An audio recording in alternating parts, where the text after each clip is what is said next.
Bonjour à tous, dans cette vidéo nous allons présenter la fonction cube.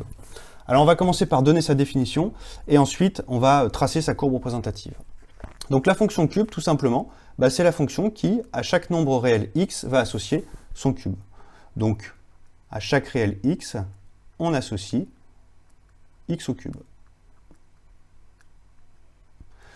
Donc un petit rappel, quand on a ce type de schéma là, ce qu'il y a avant la flèche, ce sont les antécédents, et ce qu'il y a après la flèche, ce sont les images.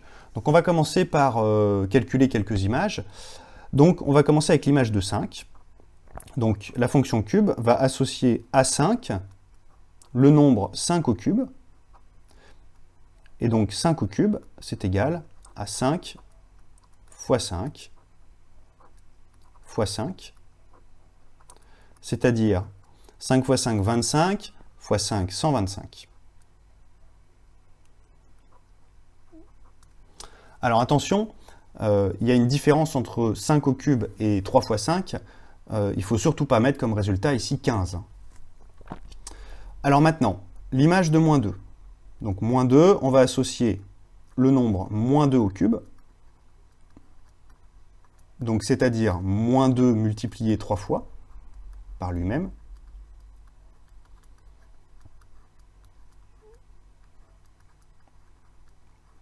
Et donc là, on a 3 signes moins, donc moins par moins, ça fait plus, par moins, ça fait encore moins. Donc du coup, le résultat ici, ça va être moins 8. Donc l'image de 5, c'est 125, l'image de moins 2, c'est moins 8. Alors maintenant, on va se poser la question suivante, on va chercher les antécédents d'un nombre par la fonction cube. Donc on va commencer par le nombre 27. Donc en gros, on connaît cette fois-ci l'image, on sait que l'image c'est 27, et on cherche quel nombre, quand on applique le cube, donne le résultat 27. Eh bien 27, on va le décomposer. 27 c'est 3 fois 9, et 9 c'est 3 fois 3. Donc 27 c'est égal à 3 fois 3 fois 3. Donc c'est-à-dire 3 au cube. Donc ça veut dire que l'antécédent de 27, ça va être 3. Alors, pour la fonction carré, on avait deux antécédents pour les nombres positifs. Pour la fonction cube, ça ne va pas être le cas, puisque si on prend l'opposé de 3, moins 3, quand on va calculer son image, on ne va pas trouver 27, mais on va trouver moins 27. Donc, pour la fonction cube, eh bien, il va y avoir qu'un seul antécédent. Alors maintenant, qu'est-ce qui se passe si on prend le nombre 6? On va chercher les antécédents du nombre 6. Et on voit en fait que 6, on ne peut pas trouver facilement un antécédent en décomposant comme 27. On va être obligé d'utiliser une nouvelle opération qu'on appelle la racine cubique. Donc en fait, on connaît la racine carrée qui est l'opération inverse du carré. Et bien c'est pareil pour la racine cubique, c'est tout simplement l'opération inverse du cube. Donc la racine cubique, elle s'écrit de la façon suivante. On fait une racine carrée, mais comme c'est une racine cubique, on indique avec un petit 3 ici, que c'est la racine cubique et non la racine carrée. Il existe des racines quatrième, cinquième, énième. On peut faire la racine énième de n'importe quel nombre, à condition d'avoir un nombre positif à l'intérieur. Et donc, la racine cubique de 6, on peut la calculer. Pour ça, on utilise la calculatrice.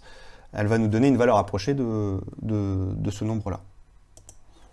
Donc, dans le menu Run Math, on utilise la touche ici, mais avec la touche Shift. Donc on fait Shift circonflexe, et on peut se déplacer avec les flèches pour indiquer que c'est la racine cubique. Donc on met un 3 avant la racine, et on met le nombre à l'intérieur.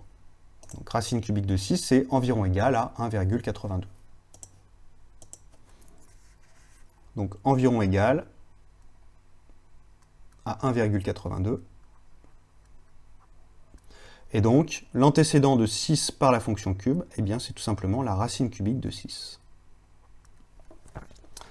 Alors, on va maintenant s'intéresser à la courbe représentative de cette fonction, de la fonction cube. Alors, tout d'abord, au niveau de l'ensemble de définition, la fonction cube, elle associe à n'importe quel nombre x son cube. En fait, on peut calculer le cube de n'importe quel nombre.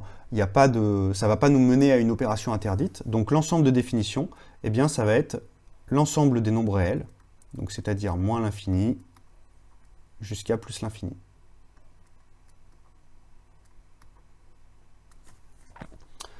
Alors on va maintenant compléter le tableau de valeurs. On va commencer avec les nombres entiers. Donc l'image de moins 2, on l'a déjà calculé, c'est moins 8. L'image de moins 1, bah, moins 1 fois moins 1 fois moins 1, on va obtenir moins 1. 0 au cube, ça nous donne 0. 1 au cube, 1. 2 au cube, 8. Et maintenant, pour les nombres décimaux, on pourra utiliser la calculatrice, mais on va essayer de raisonner à la main.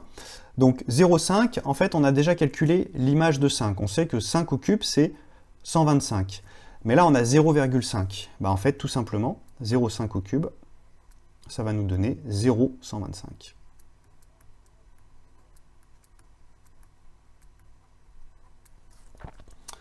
Donc, ici, on va avoir 0,125. Et de même, l'image de moins 0,5, ça va nous donner moins 0,125.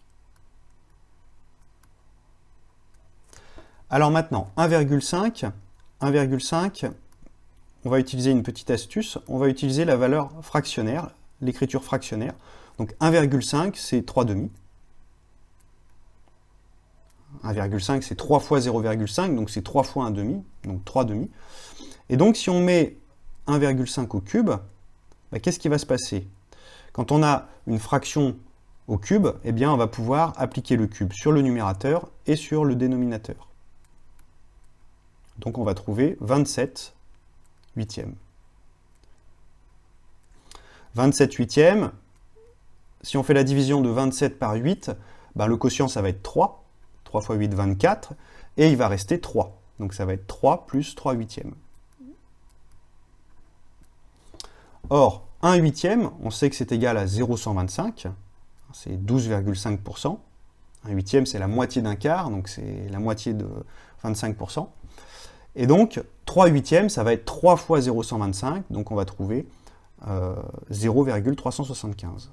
Donc, 1,5 au cube, ça nous donne 3,375. Donc, valeur qu'on peut mettre dans notre tableau. Et de même, l'image de moins 1,5, ça va nous donner moins 3,375. Alors, on va tracer la courbe. Donc l'image de moins 2, c'est moins 8, donc on a un premier point ici.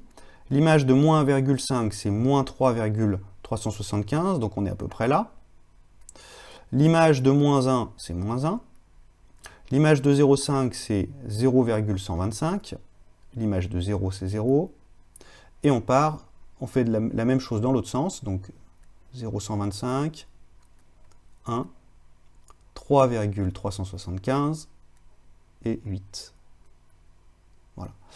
Donc, on n'a plus qu'à relier les points à l'aide d'une courbe.